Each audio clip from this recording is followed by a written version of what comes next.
the same question. Oh, dito na pala itong dalawa eh. O ano? Did you catch Teresa?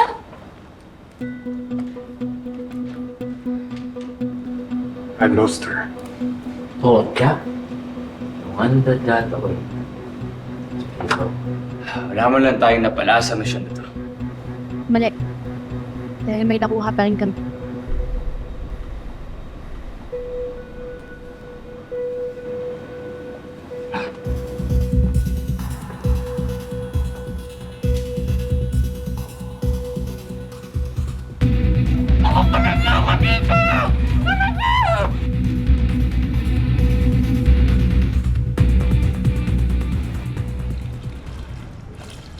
Sir.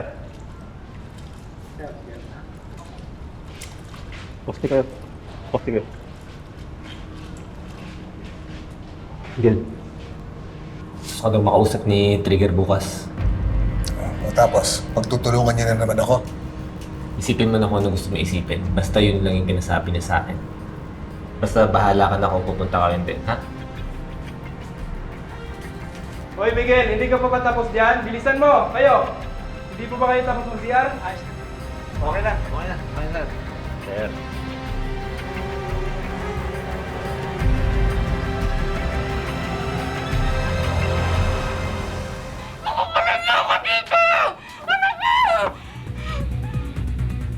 What is you here? Paano niyo nakuha si Golda?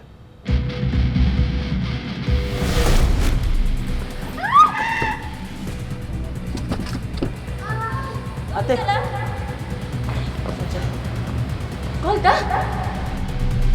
Kaya namin dinala si Golda dito. Niloko niyo ako! Hindi kaya. Kaya nga huwag ka mag-inerte dyan. Oo nga. Humingi ka nga ng tulong sa amin na ilayo ka doon, di ba? Oh, yun yung ginawa namin. Hindi ka pa nga nagte-thank you eh. Pero meron pa akong gusto marinig, hindi lang thank you. Tinulungan ka na namin. Kaya pwede ba? Aminin mo sa akin lahat ng alam mo tungkol dun sa pagka-set up sa tatay ko. Start from the beginning.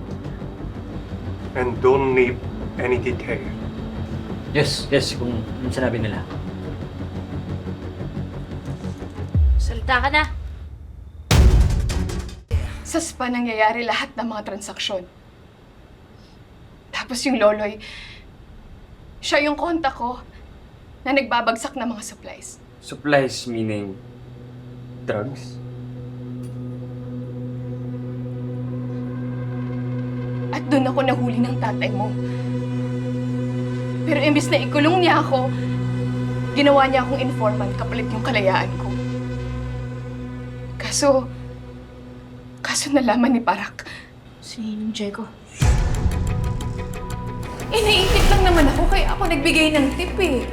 Sorry na, Diego. Mananahimik na talaga. Huwag mo lang akong patayin. Ayoko nang manahimik ka. Ang gusto ko nga kumanta ka eh. Yung lyrics, ididikta ko sa'yo. Tinakot niya ako. Tinakot niya ako kaya ako gumagawa ng kung ano-anong kwento para siraan si Miguel. Tapos nung nakulong si Miguel, doon na ako nagtago. Kasi alam ko ako yung isusunod ni Verdugo. Verdugo? Siya yung leader ng mga sindikato. What about Teresa Park? Or Lisa? I don't know anyone named Theresa or Lisa. Yung kilala ko lang, yung loloy. Malamang si Verdugo yung nagpa-set up kay tatay. Eh, sino si Verdugo? Ano totoo niyang pangalan? Wala, hindi ko alam. Hindi ko pa nga siya nakakausap eh. Hindi ko pa siya nakita sa personal. O kahit sa phone, hindi ko siya nakakausap. Ka na nga magsinungaling. Aminin mo na lahat.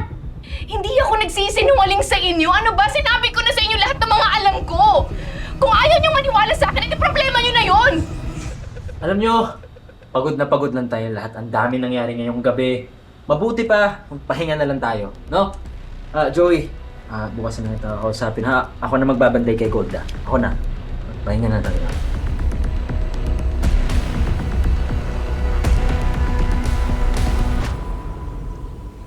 Golda, diyan ka pa ba? Saan pa ba ako pupunta, ha? Siguro lang.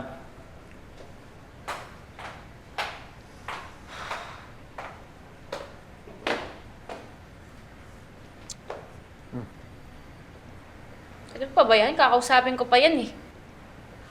Joey, I think mas okay kung ako yung kakausap kay Golda para maging witness natin siya. Bakit na naman? Kasi emotional na naman ako.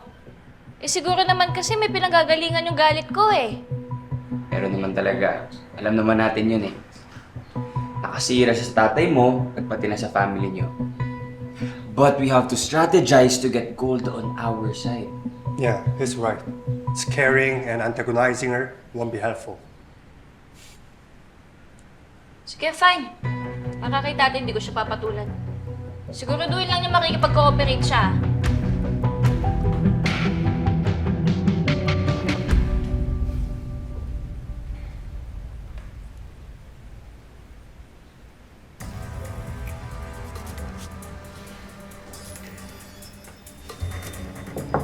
Golda, anong ginagawa mo dyan? Golda. Uy! Magsha-shower lang, pwede? Okay.